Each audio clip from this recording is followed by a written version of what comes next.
Hello everyone, কি অবস্থা সবার? চলে আসলাম সিদ্দিক সাহেব আপনার প্রিয় দেশি রিভিউ চ্যানেলে। আজকে যে মুভি নিয়ে কথা বলবো, একটা মালায়াম মুভিটার নাম হচ্ছে আভেশাম।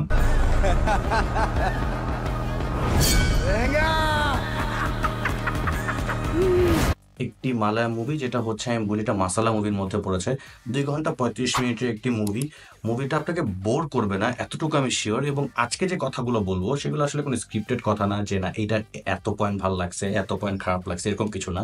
আপনার বুদ্ধি ভালো। মানে আমি মুভিটা দেখার পরে মনে হলো যে আমার ফিলিং গুলো আপনাদের শেয়ার করি, যাতে আপনাদেরও মুভিটা দেখার একটা ইচ্ছা জাগে এবং নতুন কোনো কিছু আপনি দেখতে পারেন। তো প্রথমে বলতে চাই যে ফাহাদ ফাসিলের এই মুভি নিয়ে ছোট্ট একটা টিকটক ভিডিও বা হচ্ছে আমি বলি শর্টস এর খুব ট্রেন্ডিং ছিল কিছুদিন আগে, যে এদিক ওদিক করতেছে এরকম একটা ভিডিও। তো ওইখান থেকে আসলে বোঝা যায় যে আসলে ক্যারেক্টারটা যতটুকু দেখানো হচ্ছে যে খুবই ফাইটিং বা অ্যাকশন হিরো টাইপের হবে, পুরো মুভিটা দেখে আমি আসলে সেরকম কোনো ফিল পাই নাই। কারণ হচ্ছে আমি মনে করেছিলাম যে একটা রাউডি লুকে আছে, খুবই মারামারি হবে, আইটেম সং থাকবে, এইটা সেইটা, ফাটাফাটি স্টোরি হবে, সেটার সাথে অনেক ব্যাক স্টোরি থাকবে।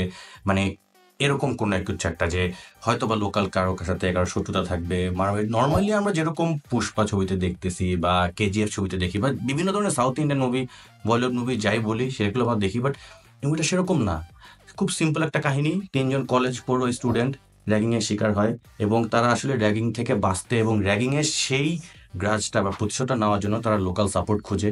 এবং আসলে সেই লোকাল সাপোর্ট খুঁজতে গিয়ে তাদের পরিচয় হয় রাঙ্গা নামের একজন ভিলেন, বলবো না, আসলে এলাকার একজন গুন্ডার সাথে। এবং তারপর তার সাথে তার বন্ধুত্ব শুরু হয় এবং সেই বন্ধুত্ব থেকে আস্তে আস্তে আসলে মুভিটা গড়ায়। এক্সিলেন্ট কাহিনী, খুব সিম্পল কাহিনী, খুব বেশি বলবো না, খুব বেশি বললে আসলে স্পয়লার হয়ে যাবে। কিন্তু একটা জিনিস আমি আপনাদেরকে বলতে চাই, ফাহাদ ফাসিল একটা টাওয়াল ডান্স মোমেন্ট আছে, প্রায় 20 সেকেন্ডস একটা মোমেন্ট।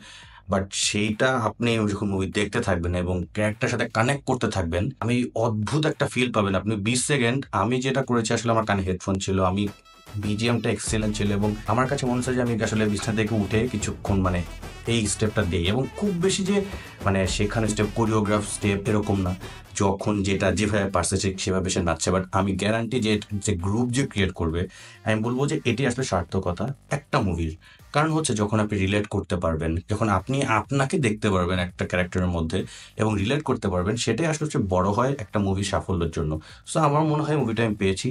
কিন্তু মুভিটা যতটুকু আমি এক্সপেক্ট করছি ততটুকুর থেকে আরো বেশি পরিমাণে গিয়েছে। ফাহাদ ফাসিলের ব্যাক স্টোরিও খুব বেশি নাই, যে ব্যাক স্টোরি দেখাবে সে কেন এই জগতে আসলো, কেন সেভাবে রাউডি হইলো বা ভিলেন হইলো বা গুন্ডা হইলো, এরকমও কোনো ব্যাক স্টোরি নাই। খুব অল্প অল্প ব্যাক স্টোরি দেখায়, ব্যাক স্টোরি গুলো খুব বেশি সিরিয়াস না। কিন্তু ভাই, মুভি শেষ হওয়ার 20 মিনিট আগে সবগুলো স্টোরি যেভাবে কানেক্ট করছে, এক্সিলেন্ট ছিল, মানে এক্সিলেন্ট। তো আমি ডেফিনেটলি বলবো আসলে মুভিটা দেখা উচিত।